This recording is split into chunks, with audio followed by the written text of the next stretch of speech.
ទឹកភ្នែកហូរដូចទឹកជំនន់ពេលវេលាដែលយើងចំណាយខ្លាយជាជំនាញដែលបងនិពន្ធជំនាញដែលមាន emotional ហើយបងគិតច្រើនយ៉ាងគ្រុនជំនាញមួយដែល describe ពីរាល់រឿងរ៉ាវពីមុន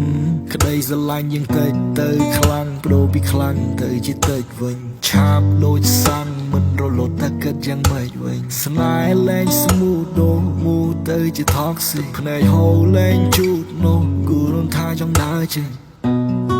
អនុស្សាវរីយ៍ច្រើនរឿងនេះយើងក៏ធ្លាប់ធ្វើរឿងនេះយើងក៏ធ្លាប់ជួបអូនឈឺបងក៏ធ្លាប់មើលបែបណាបងក៏ធ្លាប់ឃើញគេមិនលួនស៊ីសើរឿងពួកយើងវិសា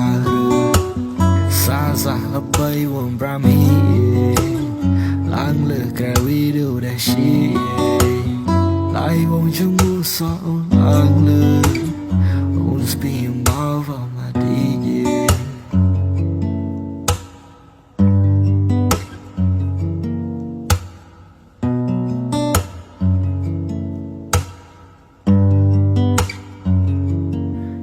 ទៅកាន់តែយូ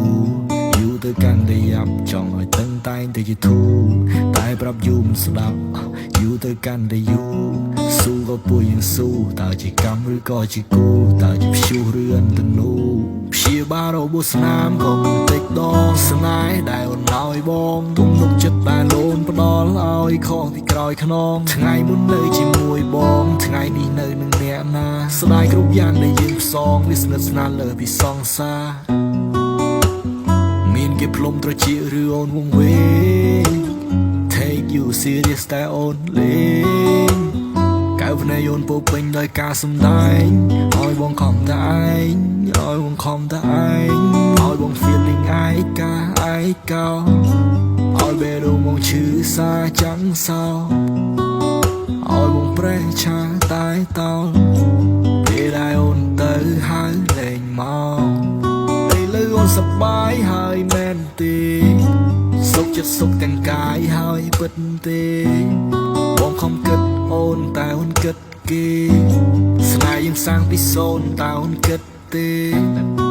តែពេលបងនៅឲ្យបង low energy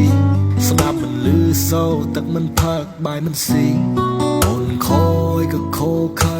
យ៉ាងនេះអូនឲ្យគេចូលលូនដាក់ម៉ូត្រូវជីរ៉នមីយកទឹកចិត្តបងសើចលេងយូរទៅអូនក៏បាយឆ្វេងលាក់លៀមមកនឹងគេសេងហើយអូនចេះប្រែកាយពុកបងដូចជាកូនក្មេងដូចជាឧបករណ៍ភ្លេងបងគេឡើងលើក្រែគេងហើយអូនថាសប្បាយ